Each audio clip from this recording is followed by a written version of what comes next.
Jeff Tiedrich tweets, pro tip, if the Secret Service deletes all their January 6th text messages and Homeland Security deletes their January 6th text messages and the military deletes their January 6th text messages, guess what? It's a conspiracy. Yeah. Indictments, arrests, convictions, let's go. Thank you, Jeff. Okay. Hiya, Bob. Good day to you. How about Kansas? How about that, you know Kansas? What? I'm going to sit here. I'm going to be happy for about 3 minutes. Thank you. These two buzzkills, I just want to talk to you. I'm not even looking at them. I'm happy about Kansas. Yeah. I heard, but you know what? Chris is right about Arizona. We talk about some freaks and weirdos getting nominations down there. Dear God. We got Rusty Bowers lost his race, unfortunately. Right. Which also, Rusty Bowers, my least favorite Pornhub category. So I just want to. I said that too. Yeah. It's like the dirty Oh, did you? Okay. Thing. Not the Sanchez sister, but the other thing. Yeah. What? Bob. Yeah, I mean, I did think that the Secretary of State thing. I'm like, oh, well, Arizona is going to have, the Republican will win no matter what the votes say in 2024 or whatever. I mean, it's so that part. But the Democrat does have a chance of winning in November. Right. So right. I just don't know what to think about that situation right now. Bob Cesca Charlie Pierce. Yeah. I was just going to say, Charlie Pierce was saying earlier today that this is something that's been going on forever, where the Democratic Party supports an undesirable candidate, so it might make it easier for them to win.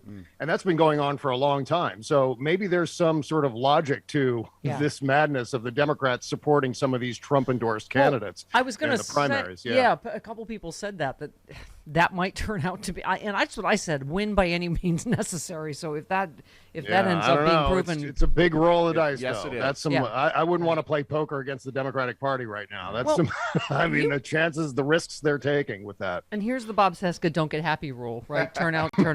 You said elections are decided by 1 to 3 points these days. All it takes is 3% of pee-pants Democrats deciding to vote third party or stay home because Biden didn't give them their pony and the election is lost. You said doubling down on ageism, right? Because you were talking about the polls showing majority of Democrats don't want Biden to run. And you just said, my point stands. Republicans don't pull this on their people. A similar cross-section of liberals abandoned Obama in 2010, so the Republicans won huge majorities that year. They win in large part because Democrats are ludicrously self-defeating. Sometimes. Right. I mean, and this poll, I didn't even know it was that high. 75% of Democrats. Oh, you were retweeting someone that said 75 Democrats are with me on this. Sorry, he's too old. I mean, yeah. And you look at if you go back through relatively recent Republican presidents, for example, Reagan had a terrible first 2 years of his first administration. And you didn't see Republicans trying to abandon Reagan by the time the 1982 midterms rolled around. They stuck with Ronald Reagan, and he, in fact, won more votes in 1984 than he did in 1980. Same with Donald Trump. There was no one abandoning Donald Trump after person, woman, man, camera, TV, at least on the Republican side. I mean, they stick with their guys through thick and thin. And I'm not necessarily saying that the Democrats have to be rubber stamps for everything, but I am saying that there is a little bit of winning strategy in that, in terms of sticking with the guy who brought you, so to speak. As you put it, if you're still wondering why Republicans can win elections despite being a posse of shrieking nincompoops, here's another reason why you just talked about. Right. The percentage of us that get nervous or don't stick with our guy, as you say. I mean, Jen Rubin, though, I gotta say, I just think Kansas is huge. She said, old enough to remember when pundits said, abortion won't matter. Seems like just last week Republicans were pushing a national ban. Well, voters still hold the cards. They are not going to put up with this, or the polls who deprive women of fundamental rights.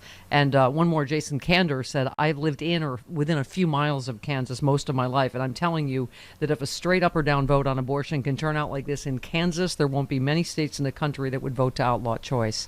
Go ahead. I mean, I think we knew then when this happened, and I know, Kimberly, your Vagenda of Manicide girlfriend also. It's going to be huge. Yeah. If you thought, there was a blue female wave the last time, right? Well, this is a couple of upsides to this. One, it's a huge bellwether for November, and everyone was talking about that leading up, at least on the ground in Kansas, leading up to this particular vote. James Carville had been out there for weeks, following the progress of the activism, pushing this, the opposition to this ballot initiative. And he was forecasting that if the ballot initiative passes, and it does really well in, for example, Johnson County, which is in the suburbs of Wichita, I believe, that's going to be a huge indicator for what happens in November. And I think that's good logic. I think that's sound.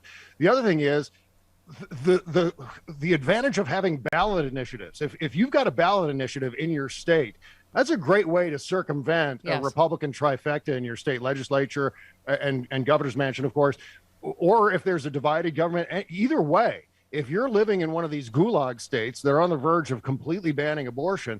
Ballot initiatives are the way to roll that back, and you need to change the balance of power in your state legislature, which we probably should try. But at the very least, these sorts of referendum, while this one in Kansas was one to get rid of abortion from the Constitution, from the state Constitution, we can get many more ballot initiatives to preserve reproductive rights in all these states, on top of many other things. I think this is an avenue that we failed to fully take advantage of, and maybe we should. The one thing that's going to require, though, when it comes to state legislatures and ballot initiatives, state issues, is a lot more attention on social media. I think things like this don't get the kind of reach. They're not sexy like the presidency and the Senate and what's happening with Joe Manchin and whoever.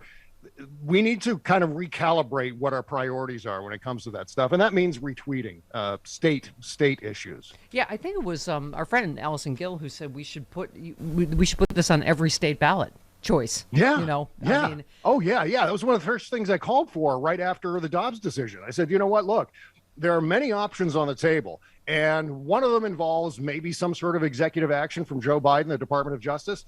But there's an entire menu of other things that can be done on the ground, state by state. I figure, look, the Supreme Court has thrown this issue back to let's let the states decide, is what the Dobbs decision was all about. Well, F you. We're gonna let the states decide then. Let's get some ballot initiatives going and stick it to them using state laws. The fact that Ruby read Kansas was up first. It was like, wow. But gigantic. Keep in mind that only 26 U.S. states have a referendum process. That is also true, but many of those are red gulag states. So,